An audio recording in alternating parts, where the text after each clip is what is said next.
ქალბატონო ნანა. დიახ, კიდეც. როგორ ხართ? როგორ მოღვაწეობთ? რაშებით?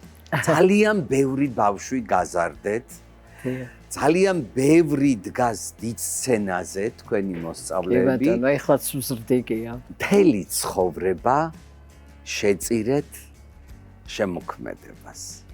რა ვიცი, ესე მოხდა, იცით, ეხა ეს დაგეგმილი არ ყოფილა, რა თქმა უნდა და ყველა ადამიანს, ყველა ქალბატონს უნდა რომ ოჯახით შექმნას და მაგრამ რაღაც გაიბარა ეს წლები და მართლა ჩემს პროფესიულ საქმიანობას უფრო მიუძღვენი ჩემი თავი, ესე ვთქვათ. და პრეტენზიული იყავით? აი მამაკაცებთან.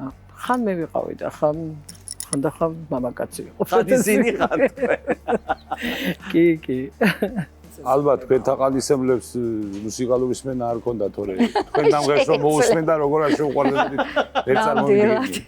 სხვათა შორის ეჭვიანები ხდებოდნენ ძალიან ხშირად. რა ეჭვიანებდნენ? თქვენი შემოქმედება, მოდი, დავიწყოთ როგორ შეიქმნა რამპა. რამპა შეიქმნა როგორ იცით, ჯერ მეგობრობდით ჩვენ რა თქმა უნდა. და მე თან პარალელურად ავმღერდით სამივე და რაც შეეხება სახელწოდებას რამპა, ეს ძალიან საინტერესოა. ინგას მიყავდა პირველ არხზე, მაშინდელ პირველ არხზე გადაცემა რამპა. მუსიკალური ძალიან კარგი გადაცემა, სხვა შორის ძალიან კარგი და ნუ ზურა გოშაძე პოეტი იცით. ზურა ჩვენი ნათლია, აი ამ მან მოგუნათლა. ქალბატონო ნანა. მომიყევით თქვენ შესახებ. ვარ მუსიკოსი მეც. მე და ინგა ერთად ვსწავლობდით, სტუდენტობიდან მოყოლებული ერთად ავართ. ნანაც იმ პერიოდში გავიცანით და მოვინუსხე ნანა სიმღერებით. და მას შემდეგ არ დავშორები ვართ ერთმანეთს და სხვათა შორის ნანა მართვა და ჩემთან ხშირად ვიკრიბებოდი და თითქმის აი იმ პერიოდში რაც დაიწერა, სულ ჩემს სახლში იწერებოდა ეს სიმღერა. დიახ.